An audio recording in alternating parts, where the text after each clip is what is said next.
Je suis du signe du Cancer. De nature féminine, je suis avant tout un signe d'eau. En analogie avec la maison 4, la lune est mon maître. Le Cancer a la principale réputation d'être très famille. La maison 4 étant directement reliée à la famille et les racines, ceci explique cela. Pendant que d'autres auront l'ambition de réussir professionnellement, j'œuvrerai pour ma part avant tout pour et par ma famille et mes enfants auxquels je voue un amour profond. Le signe d'eau a cette particularité d'être instinctif. Mon sixième sens me permet de pressentir des événements ou percevoir le fond de mes interlocuteurs, un don qui accentue ou confirme parfois un besoin de me préserver. Si je vous apparais discret ou mystérieux, voyez en premier lieu une carapace derrière laquelle j'aime me réfugier autant que me protéger. Et puis j'aime analyser les situations avant de m'y hasarder. Je ne suis pas un grand aventurier, si ce n'est peut-être lorsqu'il s'agit de me perdre dans mes rêves. Mon imagination est très fertile. Elle me permet également de me ressourcer. C'est ainsi que je peux être fin musicien ou pur poète. Mais je sais aussi que la fertilité de l'imagination du Cancer peut l'amener au mensonge.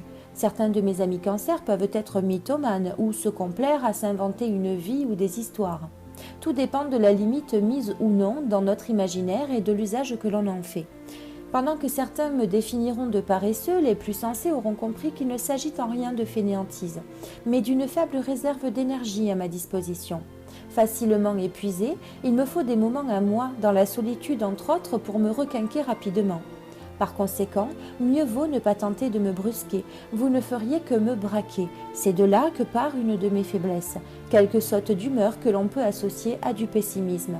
La fatigue s'éprend facilement de mon esprit et me fait alors vaciller dans des périodes de doute et de recul. Mon foyer, j'y attache une très grande importance.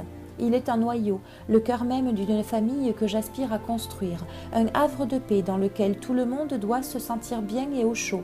Ma porte est ouverte aux grandes tablées, j'aime recevoir. Vous y trouverez mes souvenirs, des photos, quelques objets d'antiquité qui m'attirent, parce que dans le fond, si je suis fécond et créatif, je puise ma vitalité dans mon passé.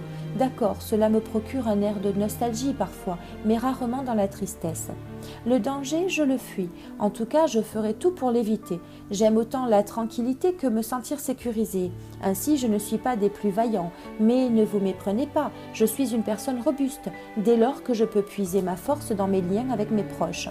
Conscient de mes faiblesses, entre autres ma gentillesse, je passe plus de temps à m'abriter qu'à attaquer de front. Vous retrouverez ce genre de comportement dans ma façon de gérer l'argent. Si la peur n'évite pas le danger, vous conviendrez qu'il vaut mieux prévenir que guérir.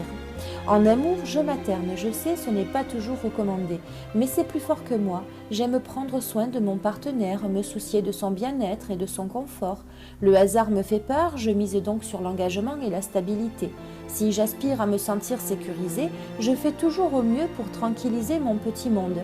Par contre, si je devais développer la peur de perdre l'autre, je pourrais me révéler jaloux. Vous l'aurez compris, je suis un protecteur qui aspire à être rassuré.